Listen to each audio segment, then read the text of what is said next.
Hay un momento en la vida en que el mundo no se rompe con un grito, se rompe en silencio, se rompe con algo tan pequeño como un papel doblado que no debería estar donde está, para Valentine.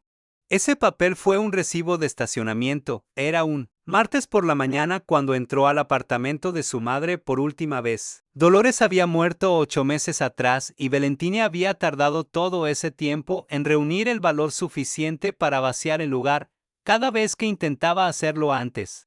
Se sentaba en el umbral de la puerta, miraba el interior y simplemente no podía, porque el apartamento todavía olía a ella, a la crema de manos que Dolores usaba todas las noches, a café recalentado.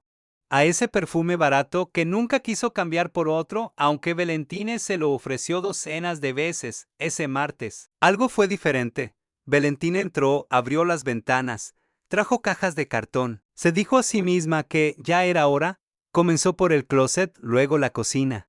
Luego el cuarto. Fue debajo de la cama donde encontró la caja de zapatos. No era inusual, Dolores guardaba cosas en cajas de zapatos por toda la casa, recibos viejos, fotos, cartas que nunca envió.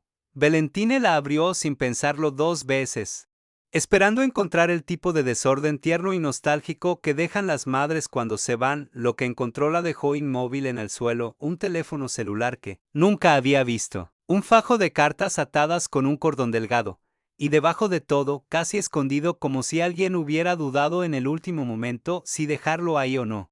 Un recibo de estacionamiento, fecha impresa en tinta negra, 14 de marzo de 2019, Hospital General, nivel tercero, Plaza C, entrada, las 11:47 p.m. salida, las 3:22 a.m. Valentine miró esa fecha durante mucho tiempo. El 14 de marzo de 2019 era la noche en que perdió a su segundo bebé. Esa noche Mateo estaba en Monterrey, o eso le había dicho. Una reunión de trabajo que no podía cancelar.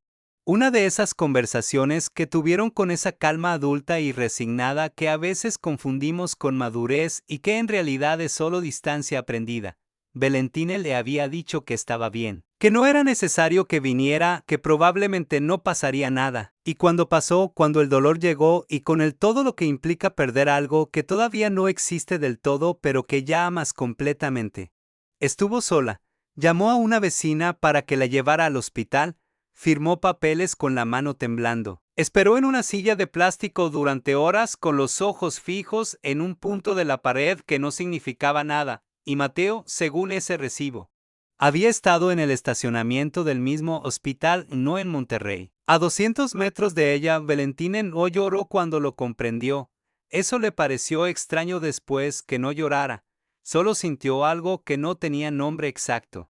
Algo parecido a cuando intentas recordar una palabra que conoces perfectamente pero que de repente se niega a aparecer. Una especie de vacío donde debería haber algo sólido. Se quedó sentada en el suelo de madera del cuarto de su madre, con el recibo en la mano, rodeada de cajas a medio llenar. Y pensó en los 7 años que llevaba casada con Mateo. Pensó en la manera en que él la miraba cuando creía que ella no se daba cuenta. Pensó en todas las veces que le había dicho te quiero y en cómo esas palabras siempre le habían parecido completamente genuinas, completamente suyas. Pensó en cómo el amor puede coexistir con una mentira tan grande y si eso lo convierte en amor de todas formas o en otra cosa que todavía no tiene nombre mucho tiempo después. Ya procesadas algunas cosas y otras no, Valentine diría algo que se quedó grabado en quienes la escucharon. Lo peor no fue la traición. Lo peor fue darme cuenta de que la mentira tenía una forma que yo había vivido dentro de esa forma durante 7 años.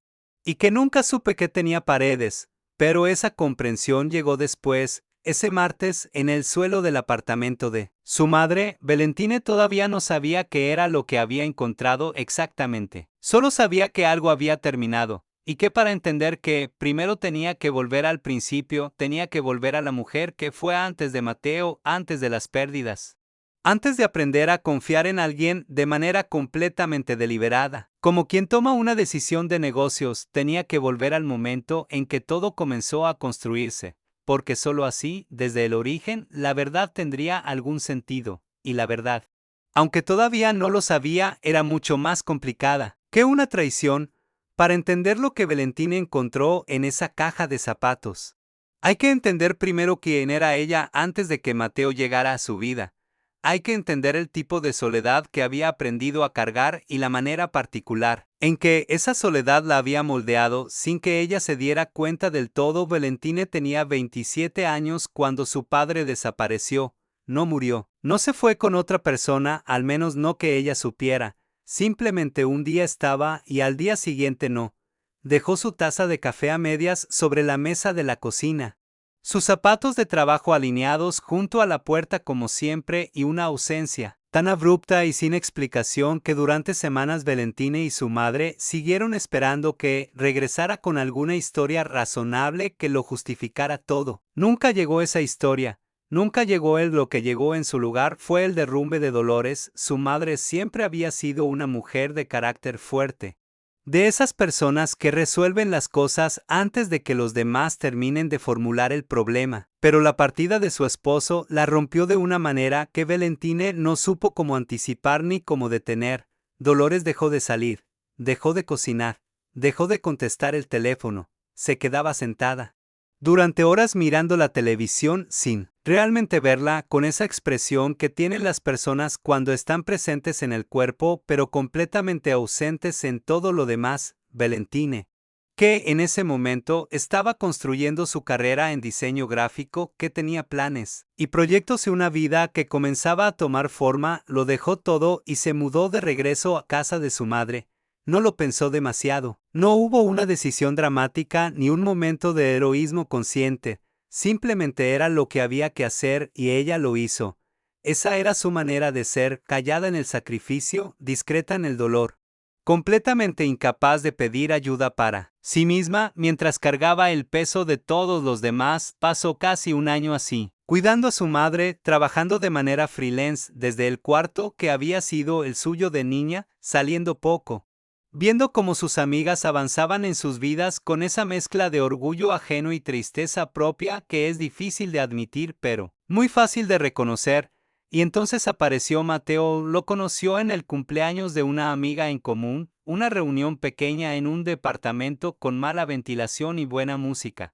Valentine no quería ir. Fue porque su amiga insistió 3 veces y porque llevaba demasiadas semanas sin salir de casa y en algún lugar dentro de ella sabía que eso no era sostenible. Mateo no era el hombre más llamativo de la habitación, no era el que más hablaba, ni el que más espacio ocupaba. Era el que estaba en la cocina ayudando a preparar hielo para las bebidas cuando todos los demás estaban en la sala. Era el que le preguntó a Valentine cuando la vio quieta junto a la ventana si prefería estar afuera o si simplemente necesitaba un momento de silencio dentro del ruido, y en esa pregunta, en esa distinción tan específica y tan considerada, algo en ella se movió. Se quedaron hablando casi 3 horas, no de cosas importantes al principio, sino de cosas pequeñas, de libros que habían empezado y nunca terminado, de ciudades a las que querían ir algún día sin demasiada urgencia, de la manera en que el café sabe diferente dependiendo del estado de ánimo con que lo tomas, y luego, gradualmente, de cosas más reales. Valentine le habló de su madre, de su padre que se había ido, de la sensación de haber puesto su vida en pausa sin saber cuánto duraría esa pausa. Mateo escuchó de la manera en que escuchan muy pocas personas, sin interrumpir, sin apresurarse a hacer soluciones, sin esa incomodidad visible que tienen algunos cuando el tema se pone demasiado honesto. Cuando se despidieron esa noche, Valentine condujo de regreso a casa de su madre, sintiéndose extrañamente menos sola que 3 horas antes. No emocionada, no ilusionada de manera exagerada, sino simplemente menos sola, como si alguien hubiera abierto una ventana en un cuarto donde el aire llevaba demasiado tiempo quieto. En las semanas siguientes, Mateo no intentó impresionarla. No llegó con gestos grandes ni con promesas que se sienten bien en el momento pero no significan nada con el tiempo. Llegó con constancia, la llamaba para preguntarle cómo había dormido, le mandaba artículos que le recordaban conversaciones que habían tenido. Una tarde apareció en casa de Dolores con una caja de herramientas porque Valentine había mencionado de pasada que había una llave que goteaba.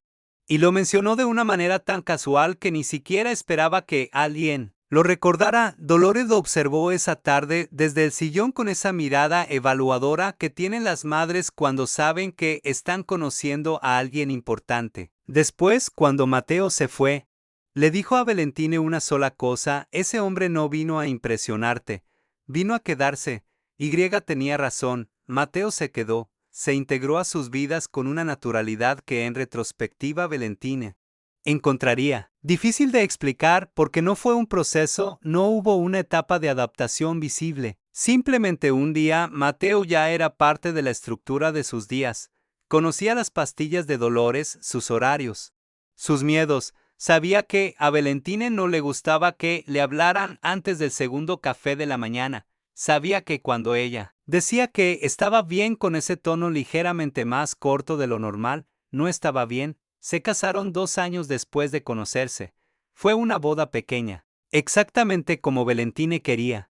En un jardín con pocas sillas y mucha luz de tarde, Dolores lloró durante toda la ceremonia con esa mezcla de alegría y nostalgia que tienen los momentos en que algo hermoso llega justo cuando más se necesita. El primer año de matrimonio fue tranquilo y genuino y lleno de esa intimidad cotidiana que es más difícil de construir que el romance y mucho más valiosa. Valentine pensó muchas veces durante ese año que había encontrado algo raro. Algo que no todo el mundo tiene la suerte de encontrar, una persona con quien el silencio también era cómodo. Luego llegó el primer embarazo y con él la primera pérdida. Valentine tenía 29 años cuando el médico le dijo que ya no había latido. Recuerda ese momento con una claridad que no ha disminuido con el tiempo, la manera en que la imagen de la pantalla del ultrasonido quedó fija en su mente como una fotografía. La voz tranquila y profesional del médico diciendo palabras que ella escuchó, pero tardó varios segundos en procesar completamente. Mateo estuvo a su lado en esa consulta. Le tomó la mano. Lloró con ella esa noche, sin intentar buscarle el lado positivo. Sin apresurarse a hablar de intentarlo de nuevo. Solo estuvo ahí, presente, aguantando el peso de esa tristeza compartida con una solidez que Valentine necesitaba más que cualquier otra cosa. Se recuperaron juntos. Despacio, Valentine volvió a trabajar. Mateo volvió a su rutina, y en algún momento del año siguiente, sin haberlo planificado demasiado, llegó el segundo embarazo por un tiempo. Todo pareció diferente, mejor, más cauteloso y más esperanzador al mismo tiempo. Y entonces llegó el 14 de marzo de 2019, y Mateo estaba en Monterrey. Valentine lo creyó completamente. No tuvo ninguna razón para no creerlo. Y cuando esa noche llamó a una vecina para que la llevara al hospital, cuando firmó los papeles sola y esperó en esa silla de plástico mirando un punto fijo en la pared, lo que sintió hacia Mateo no fue sospecha ni enojo, fue solo la comprensión resignada de que hay dolores que a veces hay que cargar solos y que eso no significa que el amor no sea real. Lo que no sabía era que a 200 metros de ella, en el nivel 3 del estacionamiento, alguien había tomado una decisión esa noche, una decisión que tardaría 7 años en entender, y para entenderla, primero tenía que vivir lo que vino después. Los años que siguieron a esa pérdida, los años en que todo parecía estable y sin embargo algo que ella no sabía nombrar, comenzaba a moverse muy despacio debajo de la superficie.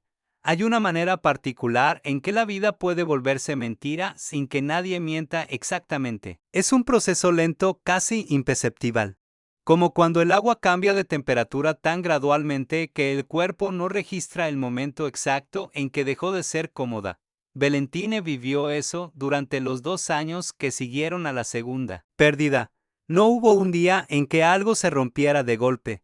Hubo muchos días en que algo se acomodó de una manera ligeramente distinta, y ella lo aceptó.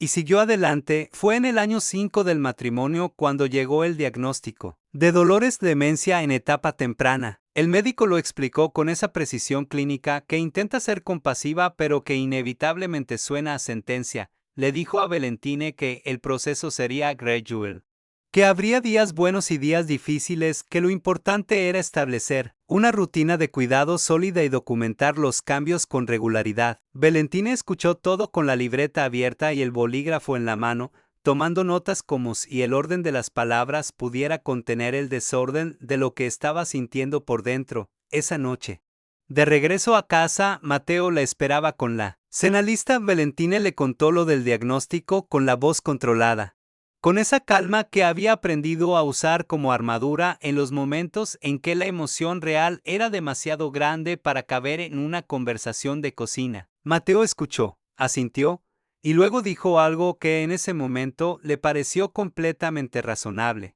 Completamente generoso: déjame encargarme yo de la parte médica, tú ya cargas con suficiente. Yo coordino con los médicos, manejo los medicamentos, llevo el registro. Tú enfócate en estar con ella, en ser su hija, no su administradora. Valentine sintió algo aflojarse dentro de ella cuando él dijo eso. Algo que había estado tenso durante mucho tiempo sin que ella lo hubiera reconocido como tensión. Dijo que sí, le agradeció, y por primera vez en años sintió que no estaba sola en el peso. Lo que no vio, porque no había razón visible para verlo, era que Mateo acababa de colocarse entre ella y su madre de una manera que tendría consecuencias que ninguno de los dos podía anticipar completamente. Los meses que siguieron tuvieron una superficie de normalidad que era casi perfecta. Mateo llevaba a Dolores a sus citas, hablaba con los médicos, tomaba notas, ajustaba los medicamentos según las indicaciones. Valentine visitaba a su madre con regularidad. Pero las visitas eran diferentes ahora, más libres en cierta manera. Podía sentarse con Dolores y tomar café y ver televisión sin estar simultáneamente calculando dosis y horarios y síntomas. Podía simplemente ser su hija, pero había momentos extraños, pequeños desfases que Valentine registraba y luego descartaba casi en el mismo instante. Mateo mencionaba conversaciones con Dolores que Valentine no había presenciado, referencias a cosas que su madre había dicho, detalles sobre su estado de ánimo en días específicos. Al principio le pareció natural, él pasaba tiempo con ella. Era lógico que supiera cosas, pero gradualmente las conversaciones de Mateo sobre Dolores comenzaron a tener una textura diferente, más cuidadosa, como si eligiera las palabras con una atención ligeramente mayor a la necesaria. Una tarde de octubre, durante una de sus visitas, Dolores tuvo uno de sus momentos de lucidez. Eran cada vez más escasos, y cuando llegaban tenían esa calidad intensa y frágil de algo que sabes que no va a durar. Estaban sentadas juntas en el sillón con el televisor apagado por una vez. Y Dolores giró la cabeza y miró a Valentine, con sus ojos completamente presentes, completamente ella, y dijo: lo siento mucho, mi amor. Lo siento tanto. Le pedí que se quedara. Valentine frunció el ceño. ¿Qué quieres decir, mamá? ¿A quién le pediste que se quedara? Pero Dolores ya había regresado a ese lugar interior al que la demencia se la llevaba cada vez con más frecuencia. Sus ojos perdieron el foco. Cambió de tema abruptamente, comenzó a hablar de algo que había visto en la televisión esa mañana, y el hilo se rompió antes de que Valentine pudiera seguirlo. Esa noche, Valentine anotó la frase en su diario. Lo siento mucho. Le pedí que se quedara. La escribió con la intención de preguntarle a Mateo si le había comentado algo que explicara esas palabras, pero cuando llegó a casa y vio a Mateo leyendo en el sillón con esa quietud familiar que ella tanto asociaba, la seguridad, la pregunta le pareció innecesaria. Su madre tenía demencia, decía cosas que no siempre tenían un hilo lógico. Buscarle un significado preciso a cada frase era un camino que no llevaba a ningún lugar útil. Cerró el diario. No. Preguntó: esa decisión, esa pequeña renuncia a la curiosidad en nombre de la paz, fue una de las muchas que Valentine tomaría durante ese periodo, sin saber que cada una de ellas era un ladrillo más en la pared que la separaba de algo que necesitaba saber. Fue en el año 6 cuando Mateo habló por primera vez de dejar de intentar tener hijos. La conversación llegó una noche sin anunciarse, con esa naturalidad con que Mateo manejaba los temas difíciles, como si los hubiera pensado durante mucho tiempo antes de decirlos en voz alta y hubiera encontrado la manera de quitarles las aristas más cortantes. Le habló a Valentine de su salud, del historial de pérdidas, del estrés que implicaba la situación de Dolores. Le dijo que no era una rendición sino una decisión adulta, una manera de protegerla.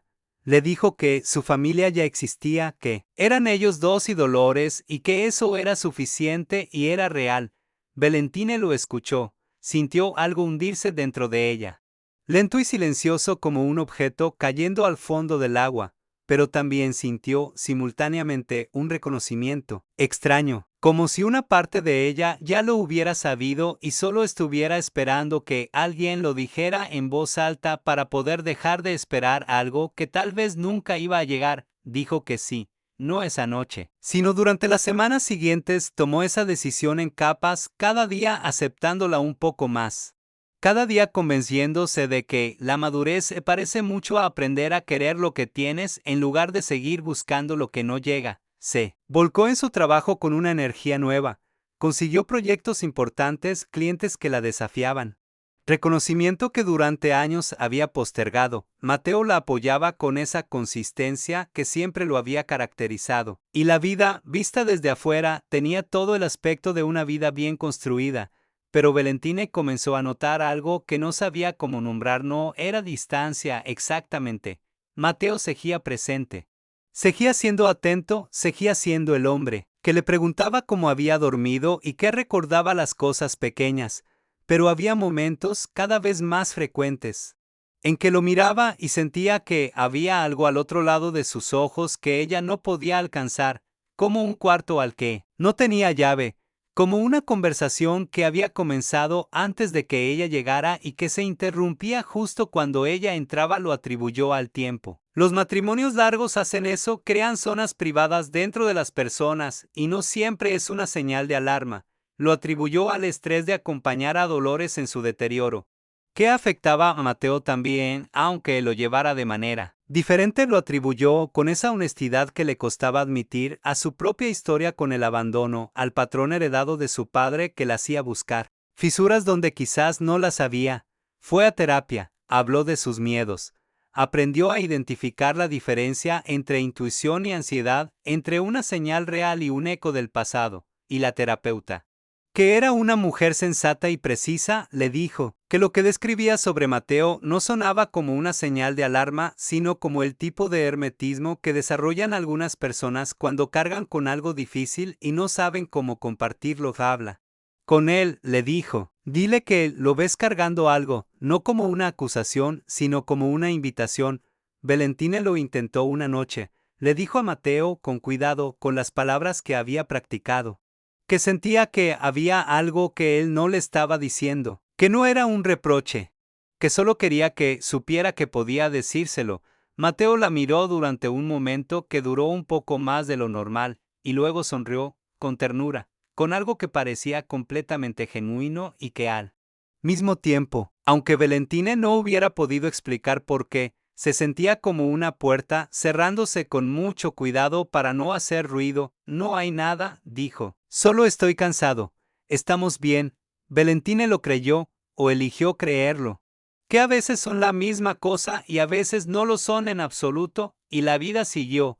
Dolores siguió deteriorándose. Mateo siguió coordinando sus cuidados. Valentine siguió trabajando y visitando a su madre y construyendo una versión de la normalidad que se sentía sólida, aunque a veces, solo a veces, resonara de una manera ligeramente hueca. Cuando caminaba sobre ella, Dolores murió un jueves de abril, de madrugada. En su sillón, tranquila, dijeron, sin dolor aparente, como si simplemente se hubiera quedado dormida y hubiera decidido no despertar. Valentine llegó al apartamento esa mañana y se sentó junto a ella durante mucho tiempo antes de llamar a alguien. La miró con esa mezcla de amor y agotamiento y culpa que tienen los duelos de las personas a quienes hemos cuidado. Ese dolor particular que incluye también algo parecido al alivio y la vergüenza que produce sentir ese alivio. Tardó 8 meses en poder volver a ese apartamento a vaciarlo. Y fue entonces, en ese cuarto que todavía olía a crema de manos y café recalentado, cuando encontró la caja de zapatos, y el teléfono, y las cartas, y el recibo de estacionamiento, y comenzó a entender que la vida que había creído conocer completamente tenía habitaciones que nunca le habían mostrado. El teléfono celular tenía contraseña. Valentine lo intentó 2 veces, con fechas obvias, y luego lo dejó sobre la cama, boca arriba, como si fuera un objeto que necesitara espacio. Se quedó mirando las cartas atadas con el cordón delgado durante mucho tiempo antes de tocarlas.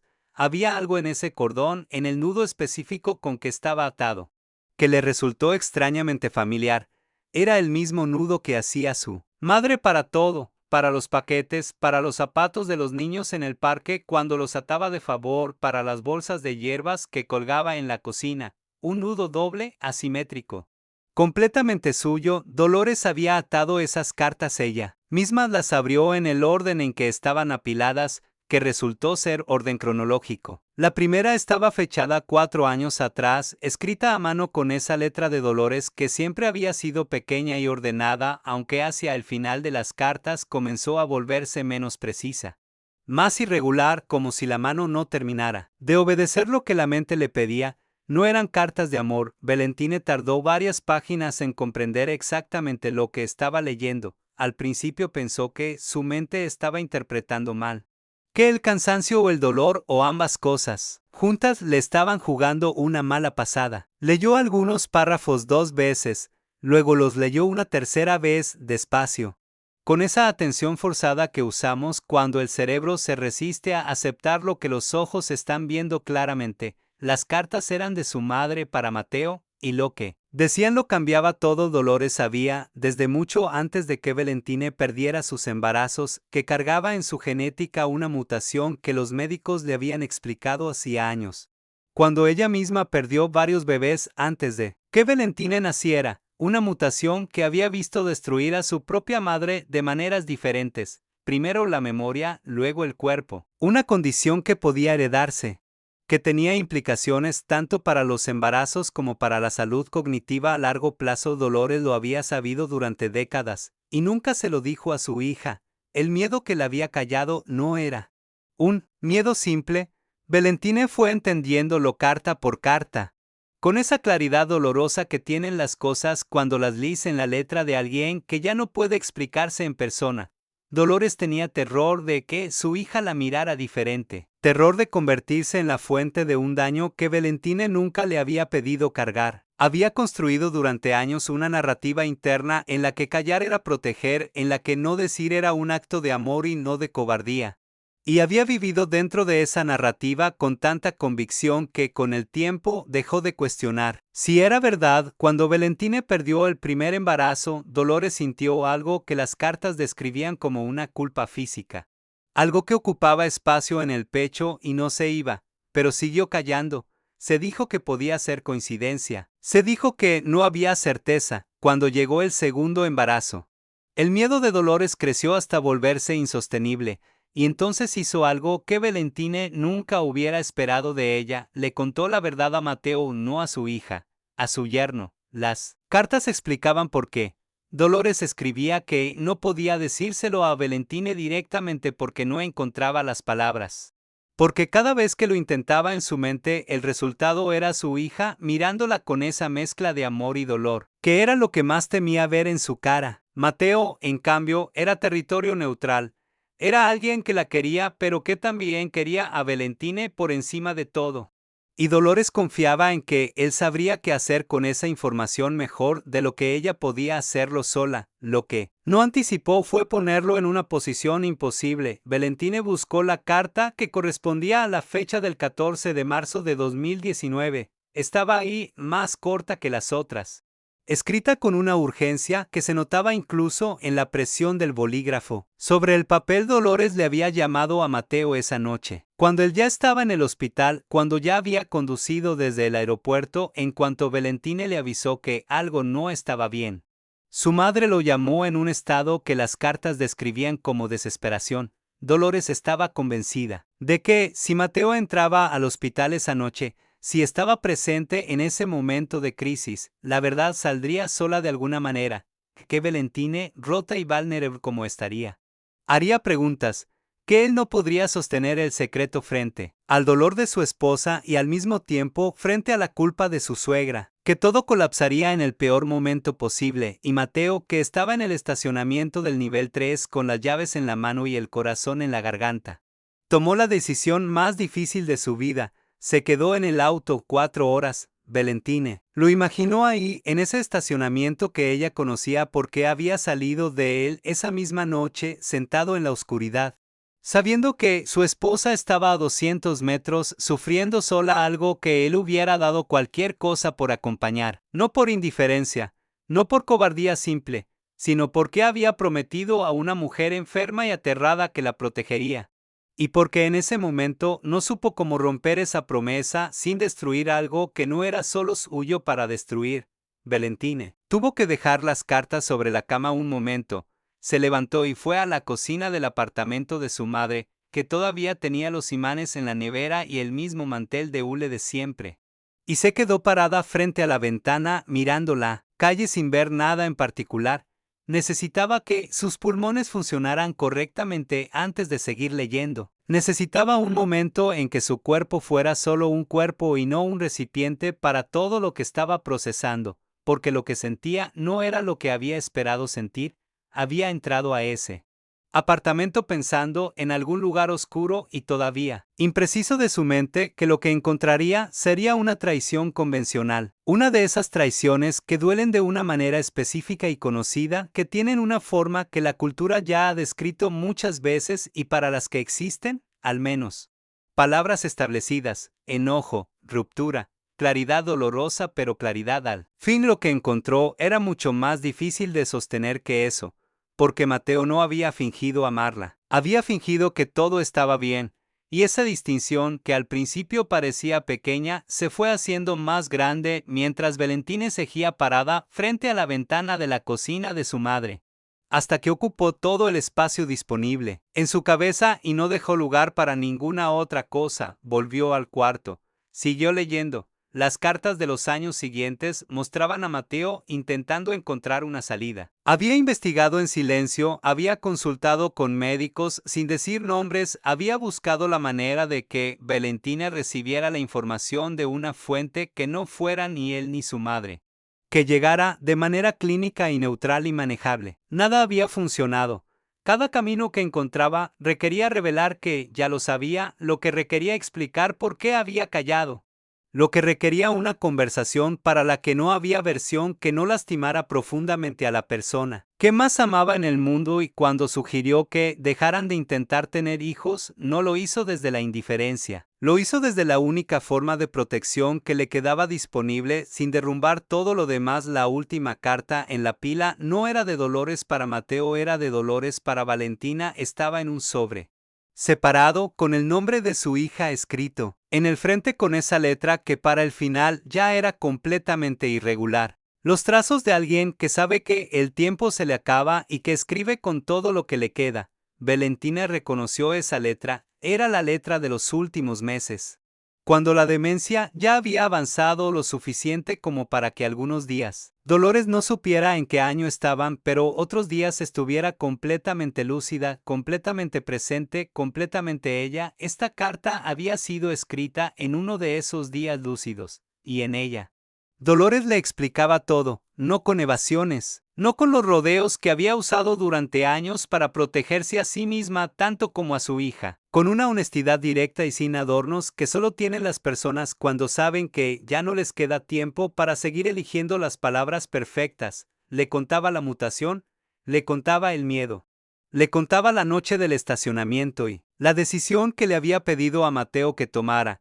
Le contaba que le había pedido a él que cargara ese secreto porque ella ya no confiaba en su propia mente para mantenerlo, y porque necesitaba que alguien que amara a Valentine supiera la verdad aunque no pudiera decirla todavía. Y al final, en los últimos 2 párrafos, le pedía perdón, no con las palabras grandiosas que se usan en las películas, con palabras simples, directas, de madre a hija. Le decía que había tomado decisiones equivocadas creyendo que eran las correctas, que el miedo la había guiado cuando debería haberla guiado el amor, y que si había dejado esa carta donde sabía que Valentine la encontraría era porque la única valentía que le quedaba era esa: no irse sin haber dicho la verdad, aunque tuviera que decirla desde el silencio de un sobre, dentro de una caja de zapatos, debajo de una cama. Valentine dobló la carta con cuidado, la puso sobre su regazo, y se quedó sentada en el suelo del cuarto de su madre durante un tiempo que no supo medir. con la caja de zapatos a un lado y las cartas esparcidas alrededor de ella como piezas de algo que acababa de romperse y reconstruirse. Al mismo tiempo de afuera, la calle seguía sonando igual que siempre. Alguien tocó una bocina. Un perro ladró 2 veces y se cayó. El mundo no se había enterado de nada. Valentine pensó en Mateo, en su cara, en la manera en que dormía con una mano abierta sobre la almohada, en todas las noches que habían estado juntos mientras él cargaba esto solo, sin poder decírselo, sin poder soltarlo. No supo todavía si podía perdonarlo, pero por primera vez desde que abrió esa caja de zapatos, supo que tendría que mirarlo a los ojos y preguntarle con sus propias palabras cómo había sido eso, cómo había sido querer a alguien completamente y al mismo tiempo sostener algo tan pesado en completo silencio. Esa conversación todavía no había ocurrido, pero ya era inevitable. Valentine esperó 3 días antes de hablar con Mateo, no porque necesitara tiempo para calmarse, aunque también eso, sino porque necesitaba estar segura de que cuando abriera la boca lo que saliera fueran preguntas verdaderas y no acusaciones disfrazadas de preguntas. Había una diferencia importante entre las dos. Y en esos 3 días aprendió a distinguirlas, dentro de sí misma con una claridad que le costó trabajo pero que sintió necesaria. Vivieron esos 3 días en el mismo apartamento con una normalidad que a Valentine le pareció casi seil. Mateo cocinó 2 veces, pusieron una película que ninguno de los dos vio realmente. Durmieron en la misma cama con ese espacio invisible entre los cuerpos que aparece cuando algo no dicho ocupa el lugar que debería ocupar el aire. Él sabía que algo había pasado. La conocía demasiado bien para no saberlo, pero no preguntó, y Valentine entendió en retrospectiva que eso también era parte de quién era él, alguien que esperaba, que no forzaba, que dejaba que las cosas llegaran cuando estuvieran listas. Esa misma cualidad que le había enamorado era la misma que lo había llevado a cargar un secreto durante años sin soltarlo. El mismo río, distinta orilla. La conversación ocurrió un domingo por la tarde, en la sala, con la luz de las 4 entrando oblicua por las persianas y dibujando líneas largas sobre el suelo. Valentine puso la carta de su madre sobre la mesa de centro, puso el recibo de estacionamiento, puso el teléfono, cuya contraseña Mateo había terminado dándole sin que ella tuviera que pedírselo. Como si en algún momento de esos 3 días hubiera decidido que ya no tenía sentido proteger nada. No dijo nada todavía, solo puso las cosas sobre la mesa y lo miró. Mateo miró los objetos durante un momento largo, luego la miró a ella, y en su cara Valentine no encontró lo que una parte de ella todavía esperaba. Encontrar alguna variante de la culpa que se parece a la mentira, esa expresión calculadora de alguien que todavía está pensando en cómo manejar la situación. Lo que encontró fue algo mucho más simple y mucho más difícil de sostener: alivio. El alivio agotado de alguien que ha estado cargando algo muy pesado durante mucho tiempo y acaba de ver que puede soltarlo. Eso, de alguna manera, la desarmó más que cualquier otra cosa. Él habló primero. Le dijo que lo sentía, no con un discurso, no con una explicación larga que intentara justificar cada decisión, con 2 palabras directas, dichas con esa voz que Valentine conocía tan bien, la voz que él usaba cuando hablaba en serio, sin capas encima. Luego, porque Valentine no dijo nada todavía, siguió hablando, le contó la noche que Dolores lo llamó por primera vez.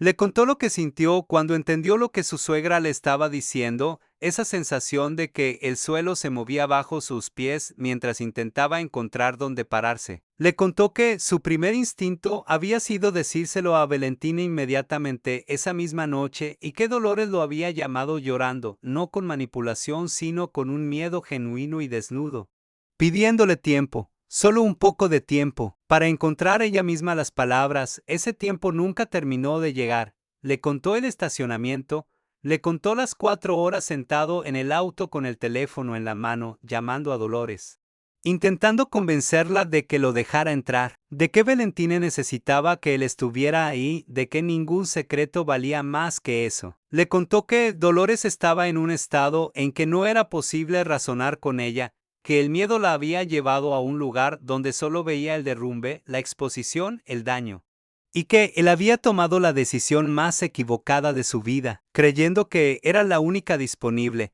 Le contó que había entrado al hospital cuando ya era casi de madrugada, cuando todo había terminado, cuando Valentine ya se había ido, que había estado parado en el pasillo vacío durante varios minutos sin poder moverse, que había manejado de regreso a casa con algo dentro que no supo cómo nombrar y que todavía, años después, no había encontrado el nombre correcto para esa cosa. Valentine lo escuchó todo sin interrumpirlo. Cuando él terminó, el apartamento estuvo en silencio durante un tiempo que ninguno de los dos midió. Afuera un niño pasó corriendo y se rió de algo, ese sonido limpio y completamente ajeno a lo que ocurría dentro. Valentine habló entonces, no gritó, no lloró, al menos no todavía. Le hizo preguntas. Las preguntas verdaderas que había pasado 3 días ordenando dentro de sí misma. Le preguntó si había habido algún momento en 7 años en que hubiera estado a punto de decírselo y hubiera decidido no hacerlo. Le preguntó cómo había sido quererla completamente mientras sostenía eso. Le preguntó si alguna vez, en algún rincón honesto de su mente, había pensado que ella no era capaz de manejar la verdad. Esa última pregunta fue la más difícil para él. Mateo tardó en responder, y cuando lo hizo, dijo algo que Valentine no esperaba. Dijo que no, que nunca había dudado de que ella podía manejarlo, que el problema nunca había sido su fortaleza, sino el miedo de su madre, y su propia incapacidad para priorizar la verdad por encima de una promesa que nunca debería haber hecho. Dijo, fui cobarde de una manera que creí que era lealtad, y tardé demasiado en entender la diferencia. Valentine lloró entonces, no de manera dramática, sino de esa manera quieta y profunda que tiene el llanto cuando no viene del enojo sino de algo más complicado, más mezclado, más difícil de describir. Lloró por los bebés que no llegaron, por las noches que estuvo sola sin saber que no tenía que haberlo estado, por su madre, que se había ido cargando ese peso y dejándoselo a ella en un sobre dentro de una caja de zapatos porque no había sabido cómo decirlo de otra forma, por Mateo, que era simultáneamente el hombre que más la había amado y el hombre que más la había fallado, y por la dificultad enorme de sostener esas dos verdades en el mismo lugar sin que una cancelara a la otra. Mateo no la abrazó de inmediato, esperó, que era lo que ella necesitaba. Y cuando Valentine dejó de llorar y se limpió la cara y lo miró, no encontró en su cara la expresión de alguien que espera ser perdonado.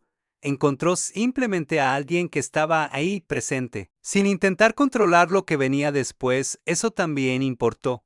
Que no intentara controlar lo que venía después. Lo que vino después fue largo y no fue sencillo. No hubo una conversación que resolviera todo, ni un momento de iluminación que convirtiera el dolor en comprensión limpia.